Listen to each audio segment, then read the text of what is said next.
Friends from all over the world. It is a nice day today with a fair and moderate weather temperature of about 30 degrees Celsius for us to have a nice and interesting discussion on virtual code system.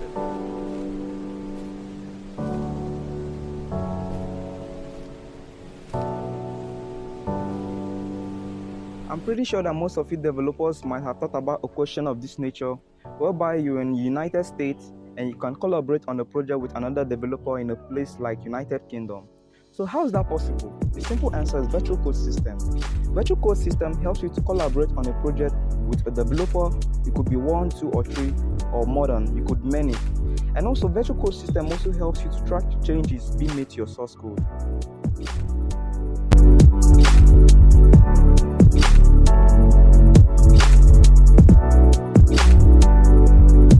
By tracking, I mean you can have the source code of your project posted online, and any changes in which you make, likewise other developers, is being tracked based on what changes were made, when those changes were made, and who made the changes.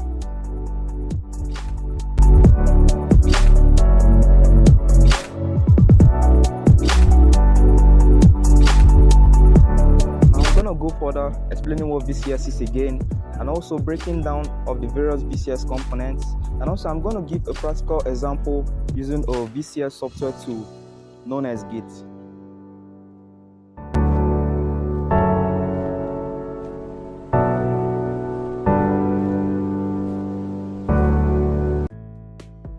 A VCS is a software development tool that helps developers to keep track of changes being made to their source code. And VCS also helps developers to collaborate together on a project. It could be one, two, or many.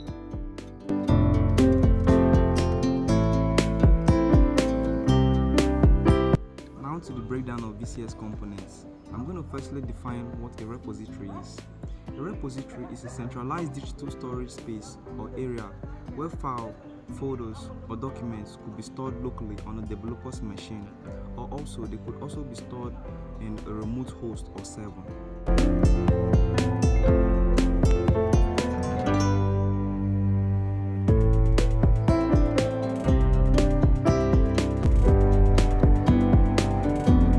Secondly, a commit.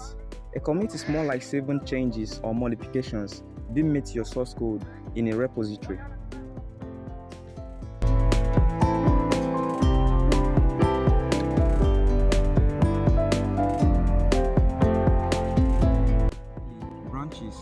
Branches allow developers to work on new features or fixes without having to affect the main code base.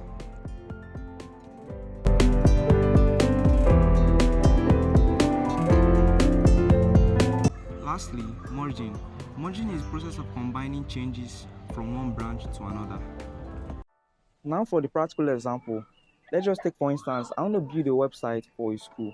And also for this project, I want to collaborate with another developer to work together on this project.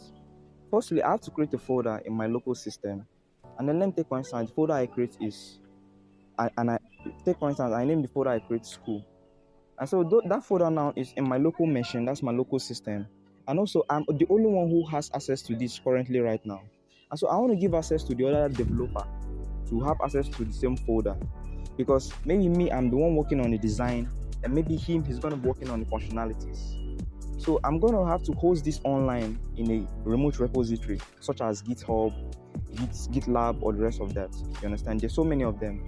So I'm going to use a VCS tool or a VCS software. That's Git. And also Git works with command line. You understand? So the command I'm going to make use of right now is git push. So I'm going to push that my folder right now to my remote repository. Take for instance my remote repository GitHub. I'm going to push that folder there into GitHub. So right now, for the other developer to have access, he's going to have to make use of git pull, a command git pull. So now, if you make use of git pull already, the folder in which you created in the remote repository, you've already given him or public access. You understand?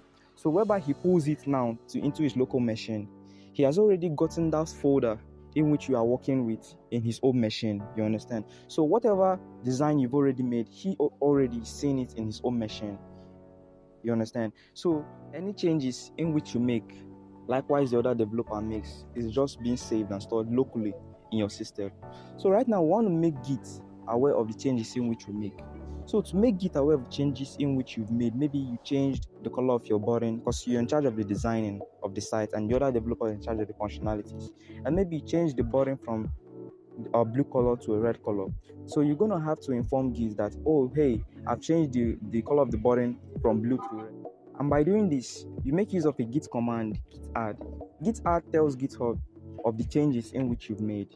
Okay, that's fine. You've already made the changes. And now, how are you going to send those changes back to the repository so that it's going to be there officially?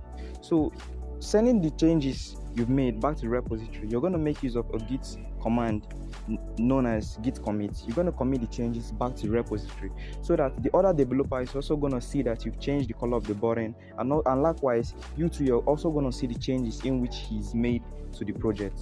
And that's it. In conclusion, this is just a brief explanation of virtual control system. Thanks for watching, and I hope to see you next time.